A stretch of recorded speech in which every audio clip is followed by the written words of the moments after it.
আজকে প্রাইমারি ইন্টারভিউয়ের জন্য ভূগোল থেকে 100টি নয় 200টি প্রশ্ন এক জায়গায় করে দেবো। এই সমস্ত প্রশ্নগুলোর কিছু হয়তো আপনাদের রেডি রয়েছে, কিন্তু এগুলোকে ওয়ান লাইনার হিসেবে রেডি রাখতে হবে। সেই কারণে এগুলোকে নোট ডাউন করুন এবং দরকার হলে পিডিএফ কালেক্ট করে নিন এই নম্বর থেকে। আমি দুটো পার্টে এই ভিডিওটা দেবো, একদম পরপর থাকবে। আপনারা জাস্ট আমি একসঙ্গে আপলোড করে দেবো, আপনারা ঠিক পেয়ে যাবেন। এটার পরেই থাকবে পরেরটা এবং ডিসক্রিপশন বক্সেও আমি পার্ট 2টা দিয়ে দেবো আর কি। ঠিক আছে, শুরু করছি। 200টা প্রশ্ন ভূগোলের জন্য। ভূগোল কাকে বলে? ভূপৃষ্ঠ ও মানুষ প্রকৃতির পারস্পরিক সম্পর্কের অধ্যয়নকে ভূগোল বলা হয়। ভূগোলের জনক কে বা কাকে বলা হয়? এরাটোস্থেনিসকে ভূগোলের জনক বলা হয়। পৃথিবীর আকৃতি কেমন? অবলেট স্ফেরয়েড। পৃথিবীর পরিধি কত? 40,075 কিলোমিটার, 40075 কিমিস। অক্ষরেখা কি? পৃথিবীর কেন্দ্র দিয়ে উত্তর ও দক্ষিণ মেরুকে যুক্ত যে কাল্পনিক রেখা তাকে বলা হয় অক্ষরেখা। নিরক্ষরেখা কি? পৃথিবীকে উত্তর ও দক্ষিণ গোলার্ধে ভাগকারী প্রধান অক্ষাংশ হচ্ছে নিরক্ষরেখা। অক্ষাংশ কাকে বলে? নিরক্ষরেখার সমান্তরাল কাল্পনিক রেখাকে অক্ষাংশ বলা হয়। দ্রাঘিমাংশ কাকে বলে? উত্তর মেরু থেকে দক্ষিণ মেরু পর্যন্ত কাল্পনিক যে রেখা তাকে বলা হয় দ্রাঘিমাংশ। প্রধান দ্রাঘিমা কোনটি? গ্রিনিচ মধ্যরেখা হচ্ছে প্রধান দ্রাঘিমা। গ্রিনিচ মধ্যরেখা কত ডিগ্রি? 0 ডিগ্রি। পরবর্তী প্রশ্ন, পৃথিবীর ঘূর্ণনের সময় কত? 24 ঘন্টা। পৃথিবীর পরিক্রমণের সময় কত? 365 দিন 6 ঘন্টা, অথবা 365 দিন 5 ঘন্টা 48 মিনিট 46 সেকেন্ড। দিন ও রাত কেন হয়? পৃথিবীর নিজ অক্ষে ঘূর্ণনের জন্য, অর্থাৎ আবর্তন গতির জন্য। ঋতু পরিবর্তন হয় কেন? অক্ষের হেলান ও পরিক্রমণের জন্য। পৃথিবীর অক্ষের হেলান কত? 23.5 ডিগ্রি। কর্কট ক্রান্তি রেখা কত ডিগ্রি? 23.5 ডিগ্রি উত্তর অক্ষাংশ। মকর ক্রান্তি রেখা কত ডিগ্রি? 23.5 ডিগ্রি দক্ষিণ অক্ষাংশ। মেরুবৃত্ত কয়টি? 2টি। উত্তর মেরুবৃত্ত কত ডিগ্রি? উত্তর মেরুবৃত্ত 66.5 ডিগ্রি উত্তর।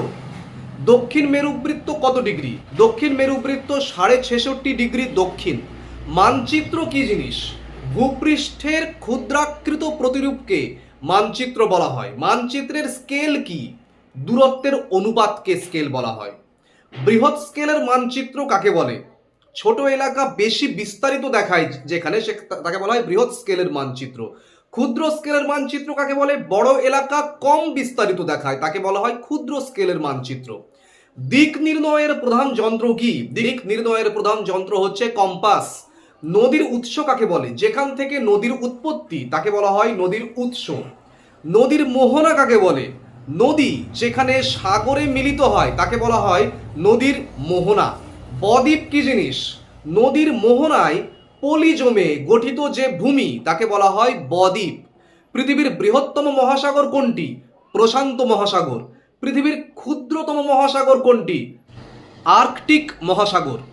পরবর্তী প্রশ্ন হচ্ছে, পৃথিবীর দীর্ঘতম নদী কোনটি? নীলনদ পৃথিবীর দীর্ঘতম নদী। ভারতের দীর্ঘতম নদী কোনটি? ভারতবর্ষের দীর্ঘতম নদী হচ্ছে গঙ্গা। পরবর্তী প্রশ্ন, বিশ্বের সর্বোচ্চ পর্বত শৃঙ্গ কোনটি? Mount Everest. হিমালয় কি ধরনের পর্বত? হিমালয় একটি ভাঁজ পর্বত। আগ্নেয় পর্বত কি? লাভা সঞ্চয়ে গঠিত যে পর্বত তাকে বলা হয় আগ্নেয় পর্বত। মালভূমি কাকে বলে? উচ্চ সমতল ভূমিকে মালভূমি বলে। ভারতবর্ষের প্রাচীনতম মালভূমির নাম কি?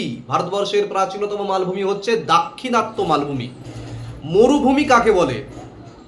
অতি কম বৃষ্টিপাত যুক্ত অঞ্চলকে মরুভূমি বলা হয়। পরবর্তী প্রশ্ন, ভারতবর্ষের বৃহত্তম মরুভূমি কোনটি? থর মরুভূমি। Very very important question. আবহাওয়া কাকে বলে? আবহাওয়া হচ্ছে স্বল্প সময়ের বায়ুমণ্ডলীয় অবস্থা, মানে সকালবেলায় মেঘলা দেখলাম, তারপরে রোদ উঠে গেল, বিকেলবেলায় আবার মেঘলা, রাত্রেবেলায় সুন্দর চাঁদ উঠছে, এটা হচ্ছে আবহাওয়া। আর জলবায়ু কাকে বলে? দীর্ঘ সময়ের একটা জায়গার দীর্ঘ সময়ের প্রায় 30-35 বছরের আবহাওয়ার গড় অবস্থাকে জলবায়ু বলা হয়। বায়ু চাপ কাকে বলে? বায়ুর ওজনজনিত যে চাপ তাকে বলা হয় বায়ুচাপ। বায়ু প্রবাহ কাকে বলে? উচ্চ চাপ থেকে নিম্ন চাপে বায়ুর গতিকে বলা হয় বায়ু প্রবাহ। মৌসুমী বায়ু কি? ঋতুভেদে দিক পরিবর্তনকারী বায়ু হচ্ছে মৌসুমী বায়ু। ভারতীয় মৌসুমী বায়ু আসে কোন দিক থেকে? দক্ষিণ পশ্চিম দিক থেকে। বৃষ্টির প্রধান ধরন কয়টি? বৃষ্টির প্রধান ধরন হচ্ছে তিনটি। সংবহন বৃষ্টি কোথায় হয়? নিরক্ষীয় অঞ্চলে সংবহন বৃষ্টি হয়। শৈত্যপ্রবাহ কি? হঠাৎ তীব্র শীতল বায়ুপ্রবাহকে বলা হয় শৈত্যপ্রবাহ। ঘূর্ণিঝড় কোথায় বেশি হয়? ঘূর্ণিঝড় বেশি হয় মহাসাগরীয় অঞ্চলে। পরবর্তী প্রশ্ন, মৃত্তিকা কি? মাটি কাকে বলে? ভূপৃষ্ঠের উপরের আলগা যে স্তর তাকে বলা হয় মৃত্তিকা। পলিমাটি কোথায় পাওয়া যায়? নদী অববাহিকায় পলিমাটি পাওয়া যায়। কালো মাটি কোন ফসলের উপযোগী? কাপাস।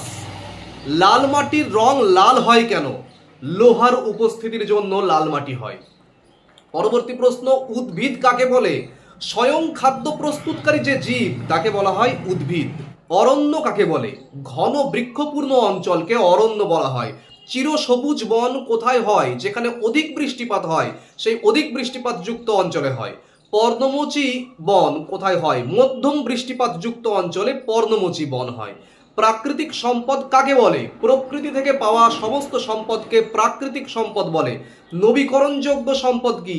পুনরায় সৃষ্টি হয় এমন সম্পদকে বলা হয় নবীকরণযোগ্য।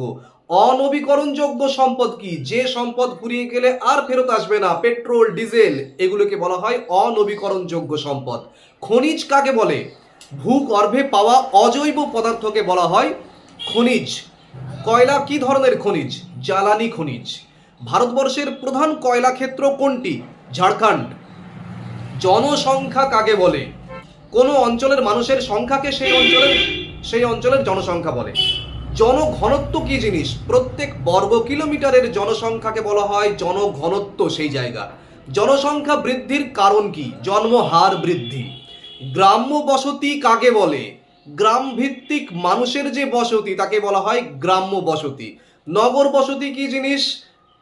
শহর ভিত্তিক বসতি যা, তাকে বলা হয় নগর বসতি। পরিবহন কাকে বলে? মানুষ ও পণ্য চলাচলকেই বলা হয় পরিবহন। সড়ক পরিবহনের সুবিধা কি? সহজ এবং নমনীয় হয় আমাদের জীবন ধারণ। রেল পরিবহন উপযোগী কোথায়? সমতল ভূমিতে। জল পরিবহন সবচেয়ে সস্তা কেন? কারণ এখানে জ্বালানি কম লাগে। মানচিত্রের রং নীল বলতে কি বোঝায়? সেই জায়গার জলভাগ বোঝাচ্ছে। মানচিত্রের রং সবুজ বলতে কি বোঝায়? সমতল ভূমি বোঝাচ্ছে। মানচিত্রের রং বাদামি হলে কি বোঝায়? ভূমি বোঝাচ্ছে। পৃথিবীর উষ্ণতম অঞ্চল কোনটি? নিরক্ষীয় অঞ্চল হচ্ছে পৃথিবীর উষ্ণতম অঞ্চল। পৃথিবীর শীতলতম অঞ্চল কোনটি? পৃথিবীর শীতলতম অঞ্চল হচ্ছে মেরু অঞ্চল। টাইম জোন কাকে বলে? সময়ের মান নির্ধারিত অঞ্চল তাকে বলা হয় টাইম জোন। ভারতের মান সময় নির্ধারিত হয়েছে কোথা থেকে? 82.5 ডিগ্রি পূর্ব দ্রাঘিমা থেকে। জোয়ার কাকে বলে? সমুদ্রের জলস্তর বৃদ্ধিকে জোয়ার বলা হয়। ভাটা কাকে বলে? সমুদ্রের জলস্তর হ্রাস পাওয়াকে ভাটা বলা হয়। পরিবেশ কাকে বলে? আমাদের চারপাশে যা কিছু দেখছি সমস্ত কিছুকে নিয়ে আমাদের যা তৈরি হয়েছে আমাদের আশেপাশে সেটাই পরিবেশ। পরিবেশ দূষণ কি জিনিস? পরিবেশে ক্ষতিকর যে পরিবর্তন ঘটছে এখন বিভিন্ন কারণে, সেগুলো হচ্ছে পরিবেশ দূষণ। বায়ু দূষণ, জল দূষণ, ভূমি দূষণ, শব্দ দূষণ, সমস্ত কিছু। বায়ু দূষণের প্রধান কারণ কি? যানবাহনের ধোঁয়া। জল দূষণের প্রধান কারণ কি? বর্জ্য ফেলা। শব্দ দূষণ কি? অতিরিক্ত ক্ষতিকর শব্দ বা উচ্চস্বরে শব্দ হচ্ছে শব্দ দূষণ। গ্লোব কাকে বলে? পৃথিবীর গোলাকার প্রতিরূপকে গ্লোব বলে। সৌরজগতের কেন্দ্রে কে রয়েছে? সূর্য। পৃথিবীর একমাত্র উপগ্রহর নাম কি? চাঁদ। ভূমিকম্প কি? ভূপৃষ্ঠের আকস্মিক কম্পনকে ভূমিকম্প বলা হয়। সুনামি কি? ভূমিকম্পজনিত সমুদ্রতলের বিশাল ঢেউ হচ্ছে সুনামি। বন্যা কি? অতিরিক্ত জলভাগ প্লাবিত হওয়াকে বন্যা বলে। খরা কি? দীর্ঘদিন বৃষ্টির অভাবকে খরা বলা হয়। মানচিত্র পড়ার জন্য কি জানা জরুরি? দিক, স্কেল, চিহ্ন। ভূগোল কেন একটি গুরুত্বপূর্ণ বিষয়? মানুষ এবং প্রকৃতির সম্পর্ক বোঝায়, তাই ভূগোল একটি গুরুত্বপূর্ণ বিষয়। এই ছিল ভূগোল নিয়ে প্রথম 100টি প্রশ্ন। পরের এপিসোডে মানে আমি একসঙ্গেই দিয়ে দিচ্ছি, আপনারা এটা দেখার পরেই সঙ্গে সঙ্গে পার্ট 2 তে চলে যাবেন। ডেসক্রিপশন বক্সে দিয়ে দিচ্ছি, এন্ড স্ক্রিনেও দিয়ে দেবো, ঠিক আছে? আপনারা পার্ট 2 পেয়ে যাবেন। এবং এগুলো ভালো করে রেডি করতে হবে। 200টা প্রশ্ন একদম সুন্দর করে রেডি করুন, আশা করা যায় কমন পেয়ে যাবেন এর মধ্যে। এবার ব্যাপারটা হচ্ছে, আপনারা অনেকে বলছেন পিডিএফ দরকার, পিডিএফ এর নম্বর কিন্তু আমি দিয়ে দিচ্ছি ভিডিওর মধ্যে, সেখান থেকে আপনারা পিডিএফ কালেক্ট করতে পারেন। আর যদি মনে করেন আমার সঙ্গে যোগাযোগ করবেন কোনো প্রশ্ন উত্তর তৈরি বা যে কোনো রকমের সাহায্যের জন্য বা কোনো যদি রিকোয়ারমেন্ট থাকে তৈরি করে দেওয়ার, সেগুলো কিন্তু আমি দিচ্ছি যতটা সম্ভব তাড়াতাড়ি দেওয়ার চেষ্টা করছি, একদিনের মধ্যেই দিচ্ছি। এই নম্বরে যোগাযোগ করতে পারেন তার জন্য আমার সঙ্গে। চ্যানেলটি সাবস্ক্রাইব করুন এবং এই ভিডিওগুলো মোস্ট ইম্পর্টেন্ট ভিডিও হতে চলেছে, এইগুলো কেউ মিস করবেন না। চ্যানেলটি সাবস্ক্রাইব করুন এবং অবশ্যই শেয়ার করুন ভিডিওগুলো বন্ধুদের সঙ্গে, আপনাদের উপকার হবেই এই ভিডিওগুলো থেকে। ঠিক আছে, দেখা হচ্ছে পরের ভিডিওতে খুব তাড়াতাড়ি।